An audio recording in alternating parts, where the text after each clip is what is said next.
Hi, Sarah C. Westwood of the Washington Examiner, congressional and investigative reporter extraordinaire. Hello, Sarah. Good to have you here. Good morning. Thanks for having me. So, did you perchance watch any of the Weaponization Committee yesterday and all the fun that we learned out of that from House Democrats? I want to play just. I mean, there was a whole bunch there that was really interesting to me, especially when you've got those noted conservative reporters, Matt Taibbi and Michael Schellenberger, on the dais. Here is Representative Stacey Plaskett, cut 14, Jacob. Mr. Chairman, I'm not exaggerating when I say that you have called before you two witnesses who pose a direct threat to people who oppose them.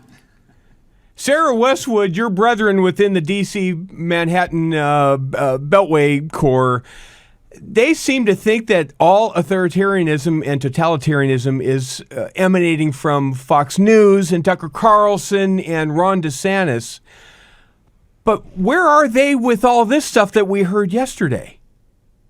They're nowhere to be found. I mean, the incuriosity from some of my colleagues in the media is just sort of baffling because, what's at the heart of the Twitter files, what was at the heart of the testimony from those journalists yesterday is really concerning about Twitter having created this formal system to allow the government to sort of police speech. And, Matt Taibbi called it thought policing.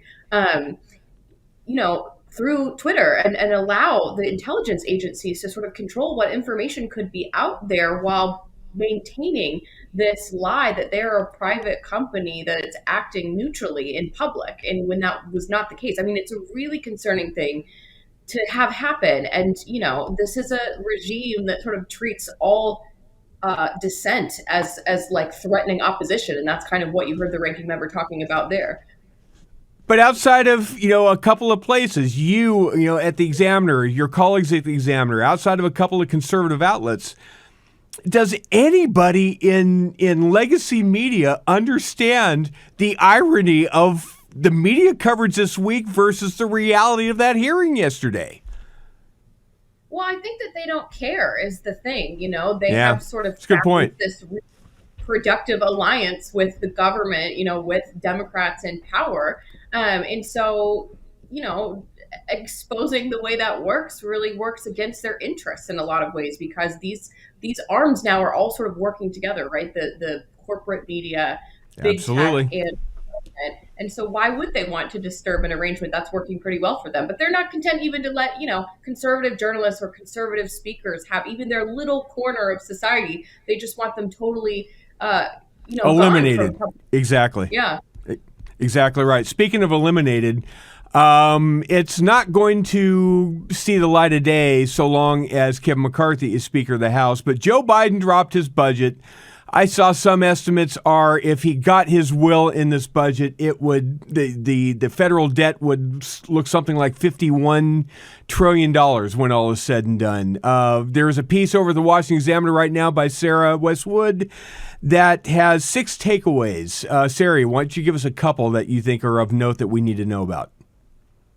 Well, I think it's a wish list, right, for President Biden and all things that he plans to run on.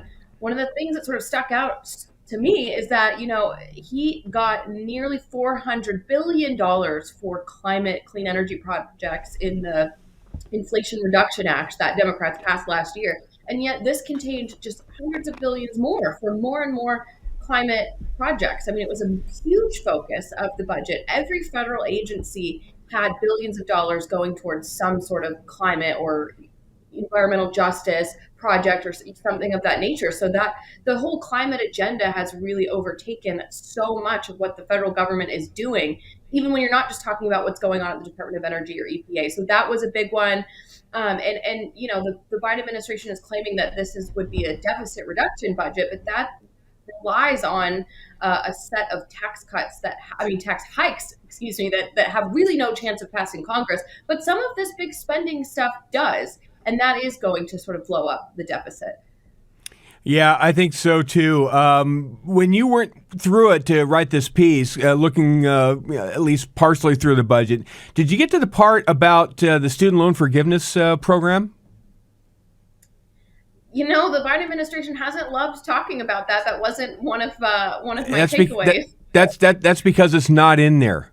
They're just pretending they're pretending that doesn't exist.